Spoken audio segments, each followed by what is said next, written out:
Shalom, salam sejahtera untuk kita sekalian. Bapak Ibu Saudaraku yang kekasih, sahabat renungan keluarga yang diberkati Tuhan, selamat berjumpa kembali lagi di hari ini, Selasa tanggal 3 Oktober 2023. Baiklah Bapak Ibu, sebelum kita memulaikan tugas dan tanggung jawab kita sebagai suami, istri, anak-anak, dalam bidang kita masing-masing, saya mengajak kita untuk tunduk sejenak, merendahkan diri kita kepada Tuhan, memohon Tuhan menuntun dan memberkati pekerjaan kita melalui renungan harian keluarga di hari ini. Sebelum kita membaca dan merenungkan firman Tuhan, saya mengajak kita, mari berdoa untuk pembacaan dan perenungan firman Tuhan. Kita berdoa. Ya Tuhan Allah, Bapa yang Maha Kuasa, pujian dan syukur kami persembahkan kepadamu, oleh karena kami boleh menikmati hidup ini di hari ini dengan penuh sukacita. Hari yang baru telah Tuhan anugerahkan bagi kami secara pribadi bahkan keluarga. Kami hendak memulaikan tugas tanggung jawab kami. Kami mohon Tuhan menuntun kami dengan firman-Mu. Sehingga hari ini menjadi hari yang penuh sukacita. Menjadi berkat dan juga sekaligus mendatangkan kekuatan dan kebahagiaan. Kekuatan kebahagiaan mana boleh kami wujud nyatakan di dalam tugas-tugas pelayanan yang Tuhan amandatkan kepada kami semua. Bersabda, ya Tuhan, dan anugerahkan kami roh hikmat kebijaksanaan, supaya firman yang hendak kami baca memberikan kami pemahaman yang baik dan menuntun langkah-langkah kehidupan di hari ini. Bersabdalah bagi kami ya Tuhan, karena kami siap untuk mendengarkannya. Dalam nama Tuhan Yesus, firman yang hidup kami berdoa. Amin.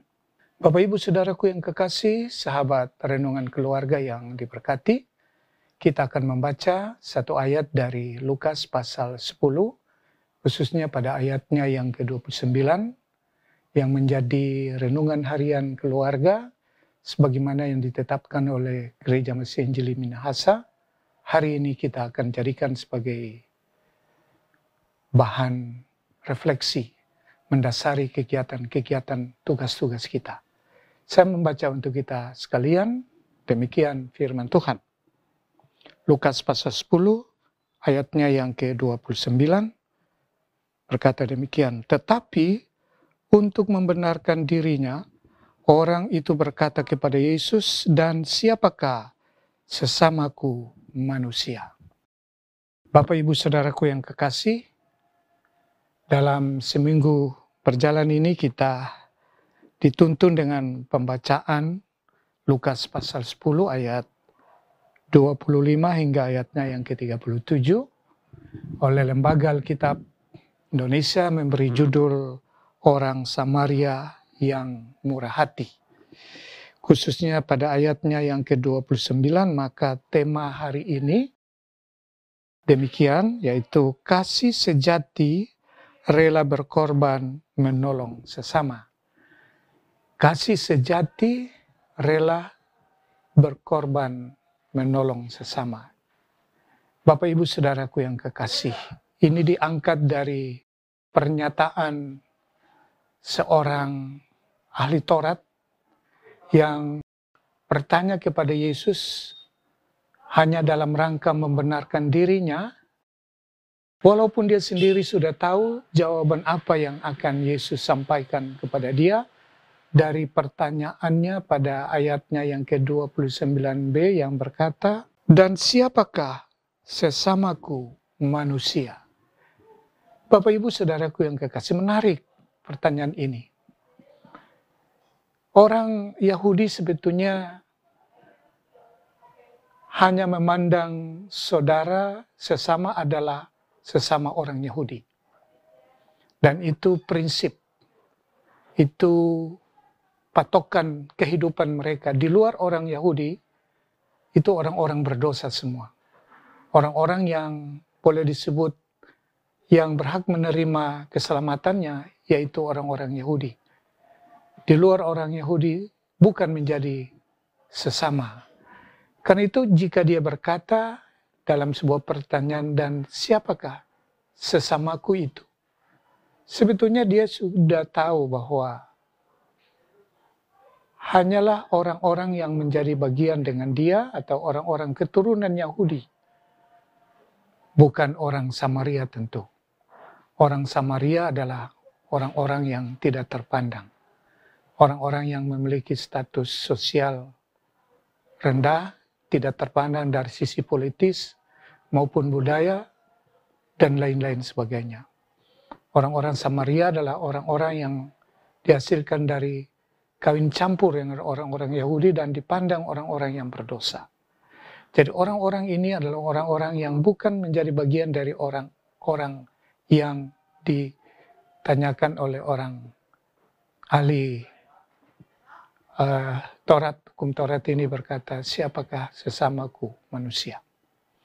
Saudara-saudaraku yang kekasih, pertanyaan ini menunjukkan bahwa sebetulnya ahli Taurat ini telah melakukan pembedaan terhadap siapa sebetulnya sesamaku manusia. Dan itu juga yang dilakukan, itu juga yang dilakoni dalam kehidupan sehari-hari. Sudah pasti bahwa menurut ahli Taurat ini yang disebut dengan sesama manusia adalah mereka sendiri. Nah, karena itu jika tema kita pada hari ini berkata bahwa kasih sejati rela berkorban menolong sesama, orang yang bisa menolong sesama tanpa memandang siapa dia, itu orang yang memiliki kasih yang sejati. Dan kasih yang sejati itu diwujudkan dalam diri Yesus Kristus. Melalui pengorbanannya yang tidak memandang manusia berdosa.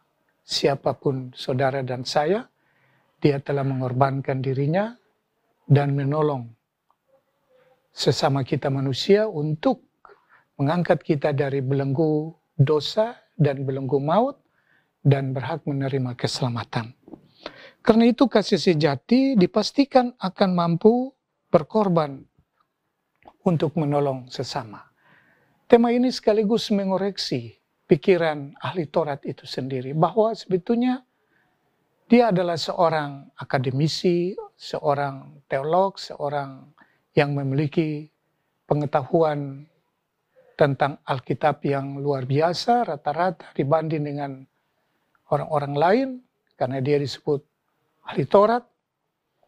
Tetapi sayangnya kemampuan dia memahami tidak dibarengi dengan sikap dan perilakunya untuk mewujudkan kehidupan kasih antara sesama, tetapi justru membedakan perbuatannya yang sebetulnya tidak mencerminkan sebagai seorang ahli Taurat. Nah, karena itu sekaligus mengoreksi pola pikir bahwa sebetulnya dia adalah seorang ahli, tapi dia belum memiliki kasih yang sempurna atau kasih yang sejati. Karena dia masih membedakan pelayanan kasihnya, pelayanan sesamanya, sehingga apa yang dia wujud nyatakan sebetulnya bukan merupakan gambaran dari kehidupan kasih yang sejati. Bapak, Ibu, saudara-saudaraku yang kekasih, kita di hari ini akan melakukan tugas dan tanggung jawab kita sebagai suami, istri, dan semua kita anggota keluarga melalui bidang tugas kita masing-masing. Kita diutus untuk hidup di tengah-tengah dunia yang saya maksudkan adalah dunia kerja kita. Sebagai pegawai, sebagai pengusaha, sebagai buru-buru bagasi, buru-buru bangunan, di sana kita diutus untuk menerjemahkan kasih yang sejati. Dan kasih yang sejati itu adalah kasih yang bisa dan rela menolong sesama tanpa membeda-bedakan. Kalau kita membaca pembacaan ini secara keselanjutan, mungkin besok dan seterusnya, barulah kita memahami seperti apa itu kasih yang sejati. Tetapi paling tidak Bapak Ibu Saudara-saudara, kita diajak untuk betul-betul mari kita mewujud nyatakan kasih yang sejati melalui sikap hidup kita, menolong, membantu, melayani antara satu dengan yang lain. Sehingga betul-betul peran dan tanggung jawab kita ketika kita hadir di berbagai medan dan tugas kita, betul-betul kasih yang sejati itu bisa kita wujud nyatakan. Paling tidak dengan senyum kita, sapaan kita, teguran kita kepada rekan-rekan, teman-teman di lingkungan kerja di mana kita berada, kita telah menabur kasih. Walaupun kasih itu dia harus membutuhkan action, tindakan. Sebab kasih tanpa action atau tindakan itu kasih yang belum sempurna. Mari kita memulai dulu dengan hal-hal yang kecil. Mulai dari diri kita, mulai di tengah-tengah keluarga, suami kepada istri, istri kepada suami, dan kepada anak-anak. Semoga Tuhan senantiasa memberkati kehidupan kita di hari ini. Dan kasih itu akan semakin terpancar melalui kehidupan nyata kita di tengah-tengah keluarga, dimanapun kita berada. Tuhan memberkati. Mari kita berdoa. Bapa yang Maha Kuasa, Allah dalam Yesus Kristus, kami bersyukur dan berterima kasih karena Engkau Tuhan dengan janji dan kasih setiamu telah menuntun kehidupan kami melewati malam yang panjang. Kini kami hendak memulaikan tugas dan tanggung jawab. Bapa, tuntun kami, bimbing kami. Berkati suami, istri, anak-anak. Apapun yang hari ini harus kami kerjakan, kami mohon. Tuhan memberkati semuanya sehingga hari ini menjadi hari yang penuh sukacita. Berkat melimpah, kekuatan, kesehatan Tuhan anugerahkan. Jika karena tugas tanggung jawab kami terpisah dengan suami, istri, anak cucu kami, dimanapun mereka berada, Tuhan menolong, menyertai, dan memberkati mereka. Jadikan kehidupan kami ini sebagai kehidupan yang mampu memancarkan kasih yang sejati. Sebab melalui kasih yang sejati, kehidupan ini akan menjadi berkat bagi sesama. Kami berdoa untuk jemaat Gemim Bukit Muria Tikalabaru. Mereka semua yang sempat mendengarkan pelayanan kami renungan harian keluarga ini. Tuhan berkati mereka.